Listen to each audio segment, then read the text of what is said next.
The words I speak flow from infinite wisdom. As I picture a crystal clear stream rushing down a mountain slope, I also see it gathering in still pool, calm, deep, and life-giving. This image reminds me that my words and actions flow from a peace that passes all understanding, nourished by the divine good. Open to this infinite presence, my heart is steadied and my mind is focused. The words I speak and the choices I make are rich and meaningful. They are not surface ripples, but they carry the depth and power of spiritual truth. As water flows from mountaintop to coastline, the presence of spirit flows into every part of my life. Divine love pours into human experience. I am both the rushing waters and the deep pools. And from this stream of wisdom, I speak words that give life. In our biblical reference this morning, the words of the mouth are deep waters. The fountain of wisdom is a gushing stream. Proverbs 18:4.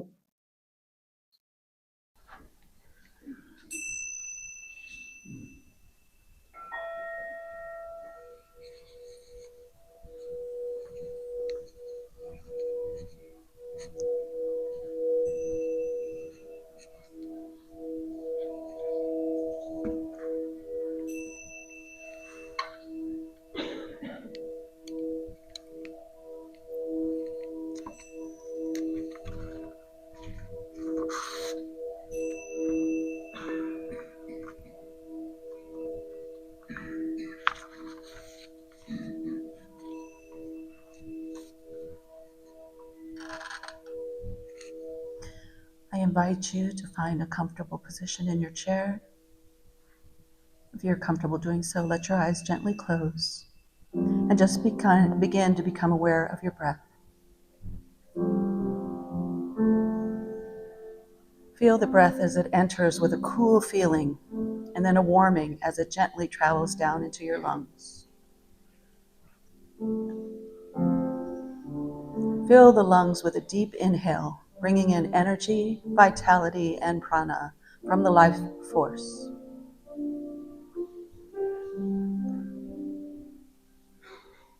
As you exhale, feel the body releasing toxins, stress, and any negativity that has been accumulated.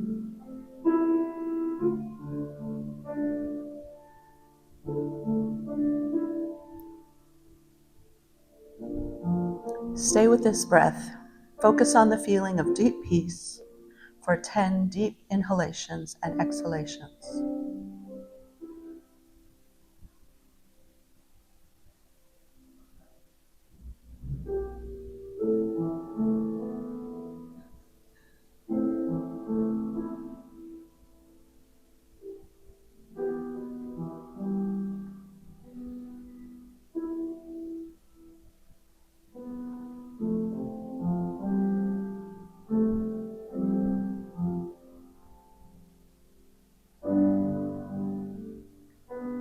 Feel the energy that is in the body.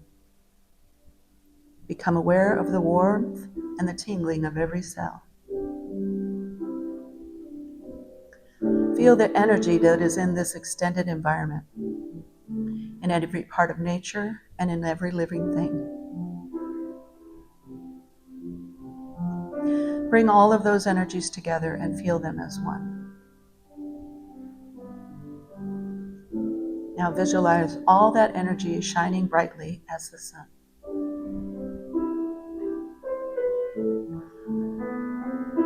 Bring that shining glow of bright energy over the crown of your head.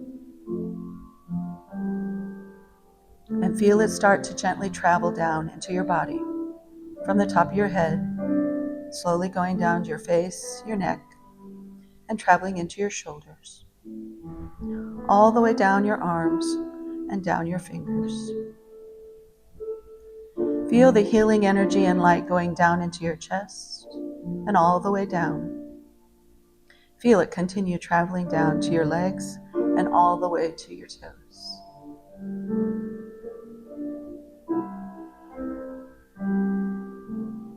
Your whole body is now filled with divine healing, light, and energy.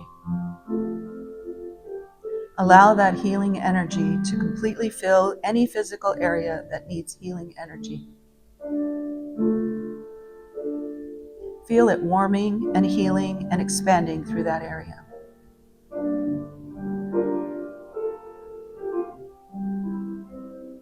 Allow the healing light to bring peace and healing to any emotional issues or traumas.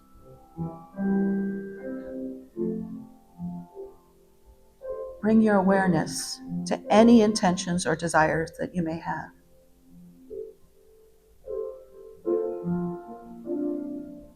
Hold the thoughts of those intentions or desires as you allow the healing energy to bring you deeper and deepest into your desires from life and your intentions into reality. Feel your connection to the divine energy and light, and know that all is one.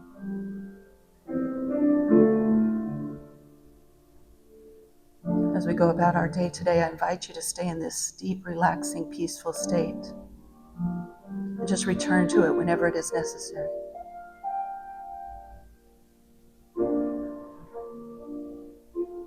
When you're comfortable, you can start to bring your awareness back to this time and place as we prepare for the remainder of our service.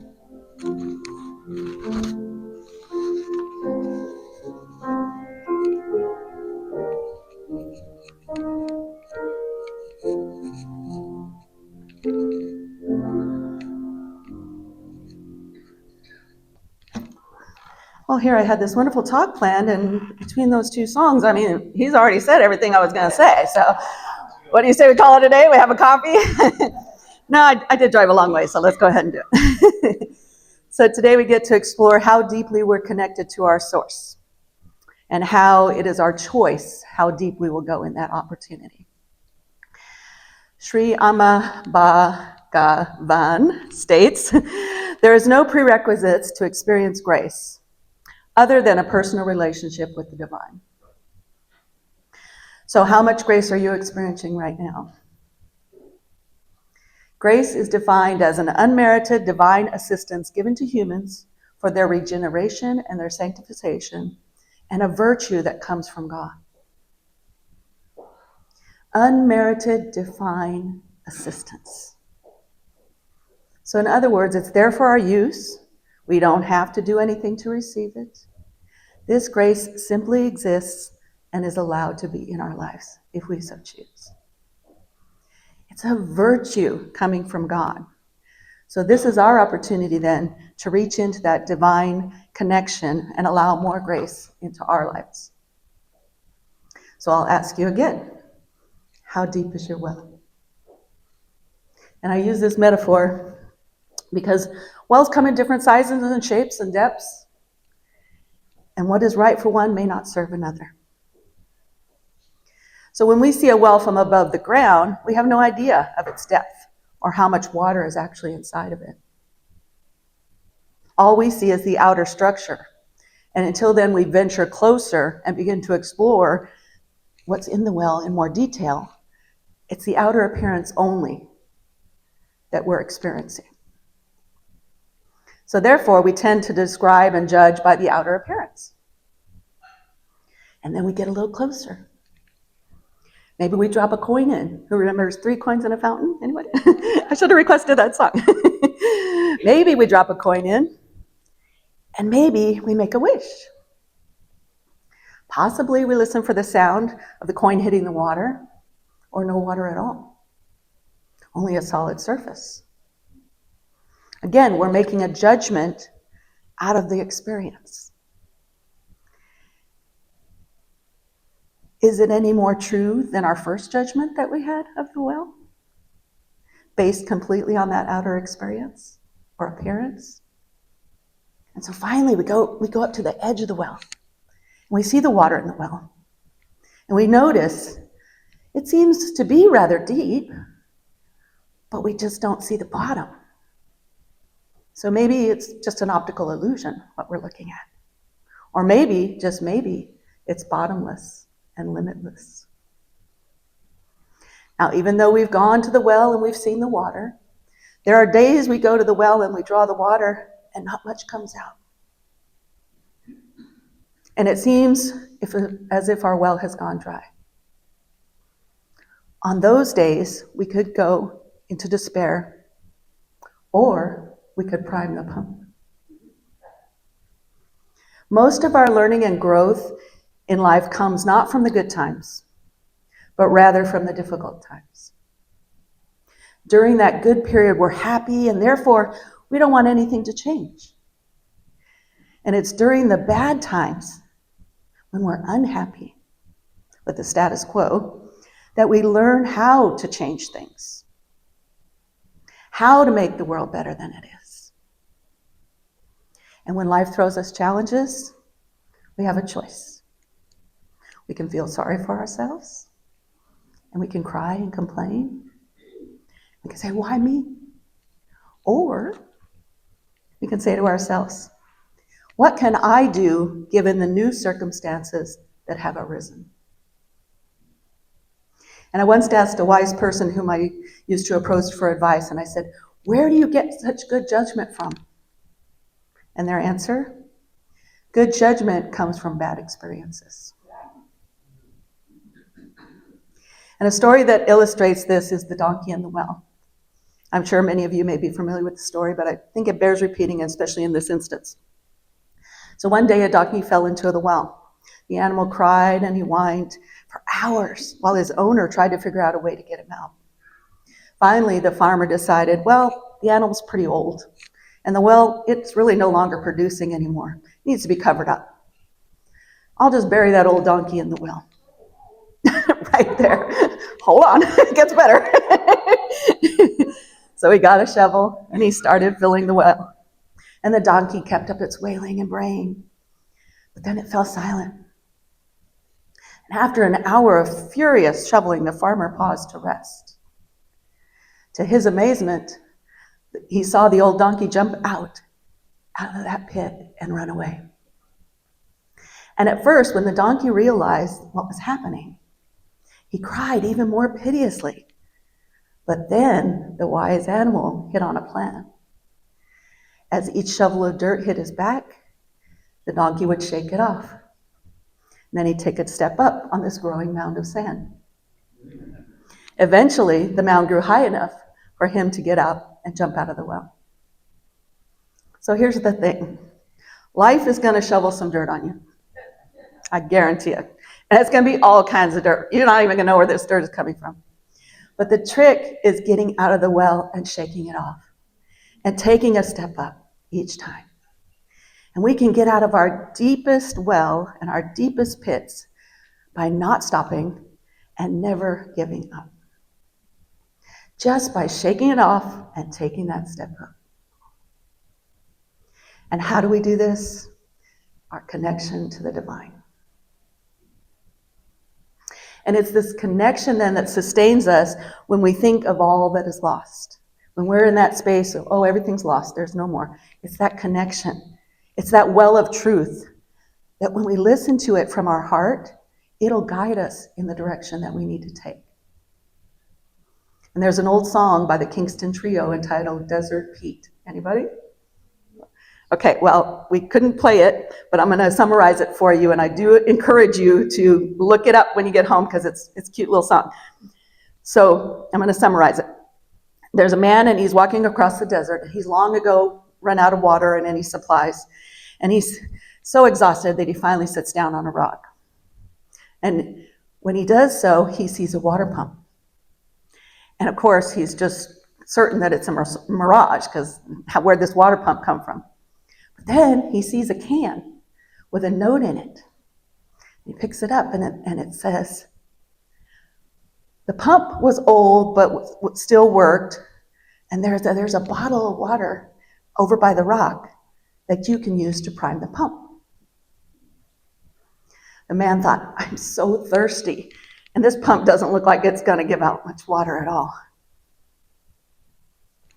But then the note went on to say, he was very tempted to drink that water in that jar. But the note went on to say, have faith, my friend. There's water down below. You've got to give before you get. Signed, Desert Pete. So he used the water to prime the pump, and he began pumping and pumping and pumping. And soon the water he needed sprang from the well, and he drank to his heart's content. And then he thanked the Lord, and he thanked the pump. Then he thanked Desert Pete. My favorite part of the song is the chorus, and it says, I was going to sing it, but let's not go there. You've got to prime the pump. You must have faith and believe. You've got to give of yourself before you're worthy to receive. Drink all the water you can hold. Wash your face down to your toes, but leave the bottle full for others. Thank you kindly, Desert Pete. So it's a really cute song, so look it up when you get a chance. Just Kingston Trio, Desert Pete. And so what I'm learning and gleaning from this moment, from this song, from this opportunity, other than having a little fun, of course, is that here was this desperate man in the desert, thinking that he had no hope, even believing that the well was a mirage. And how many times has God sent us that lifeline that we asked for, only for us to think at the time that our prayers were not being answered? But then we do start to believe, and then we're only confronted by more questions or fear. It's like believing that you need to use the water in the bottle to prime the pump rather than drinking thirstily from it. We have to start that belief system. So the water, of course, in this case, is faith. The faith that the answers will be provided, that the pump of our willingness, our opportunity for growth, when primed, will produce all that we need and more. So again, from the chorus, you've got to prime the pump. You must have faith and believe. You've got to give of yourself before you're worthy to receive. So what I take this to mean is that you have to give of yourself to the divine. You have to be open and receiving before the water is poured onto you. Ernest Holmes puts it this way: how much am I able to receive? As much as you believe. So it's in the opening to receive that our thirst for the truth and the answers to those difficult questions are quenched. And it's when we are open that we can all drink the water that we can hold and drink all of it that we need. And we can proverbially wash our face down to our toes. And when we've made this connection at this deep level, it is then that we can leave the bottle full for others. Because we have so much of that divine that it actually spills out, and we can bless others with it.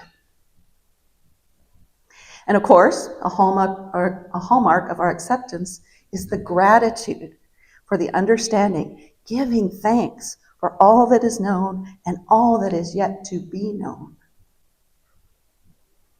And I think most of us, I'm pretty sure all of us in this room are old enough to remember another story about a well, and that's when baby Jessica McClure fell down the well in 1987. And as the world was transfixed on the unfolding story, the thing that stuck with me most is that baby Jessica was singing, even as she was trapped in the well. Even the loud sounds of the rescue workers' machinery, when they jarred her, she continued to sing. And the rescue workers remember it so clearly.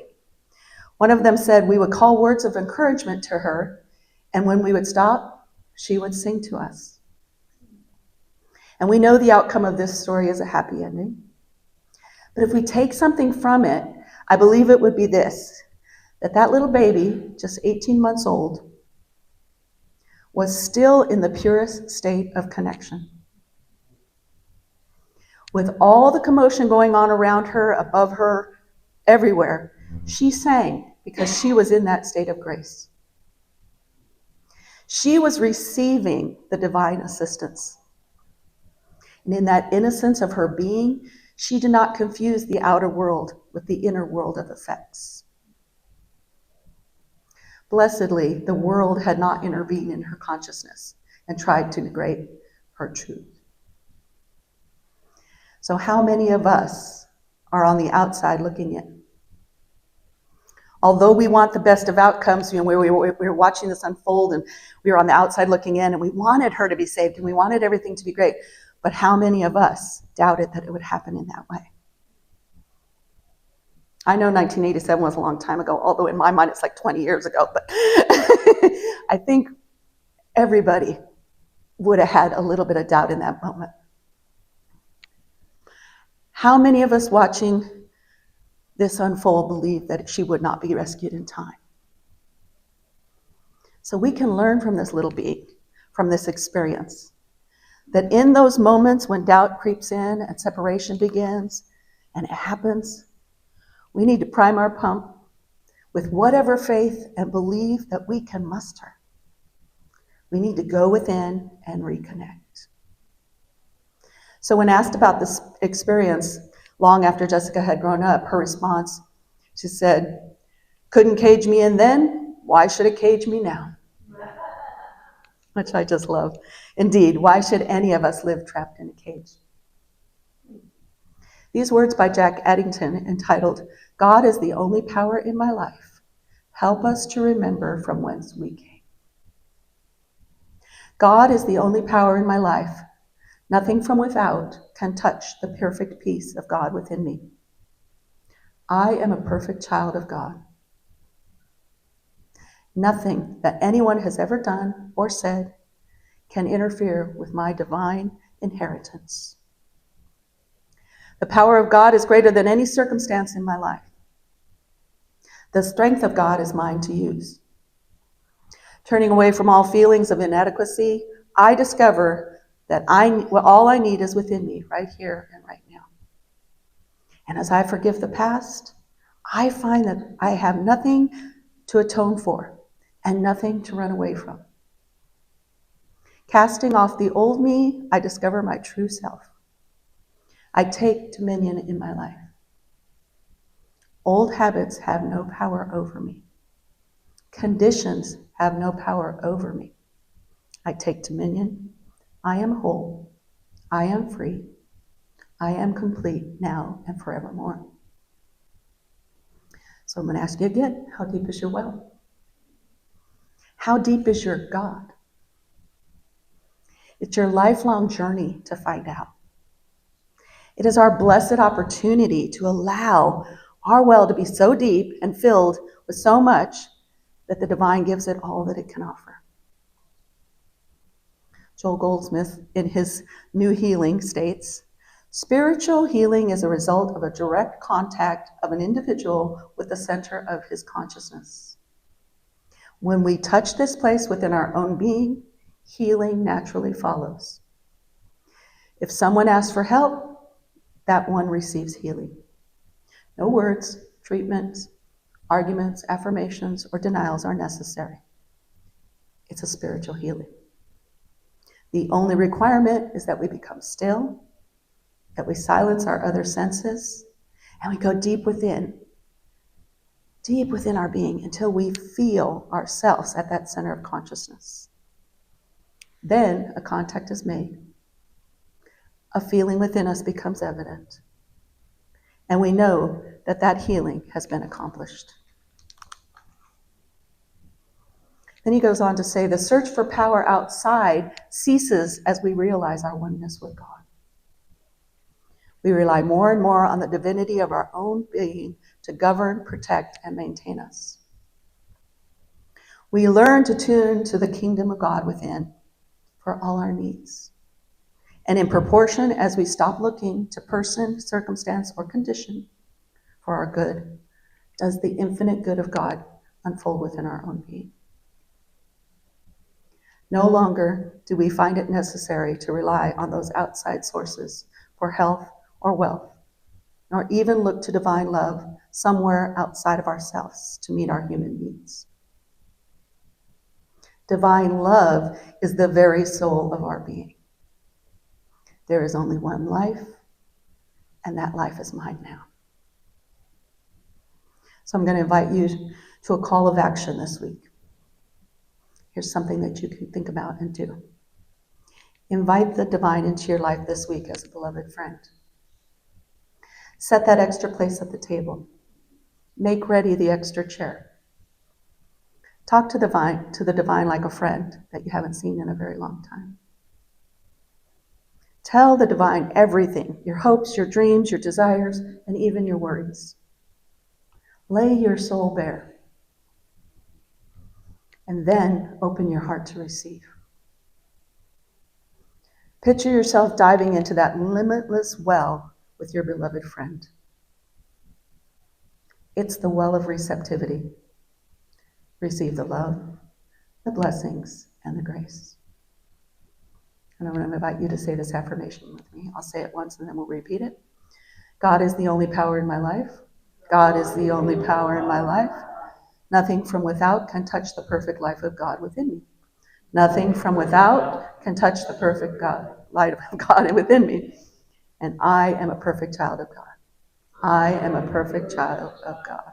And so it is. Thank you. One power, one power, one power.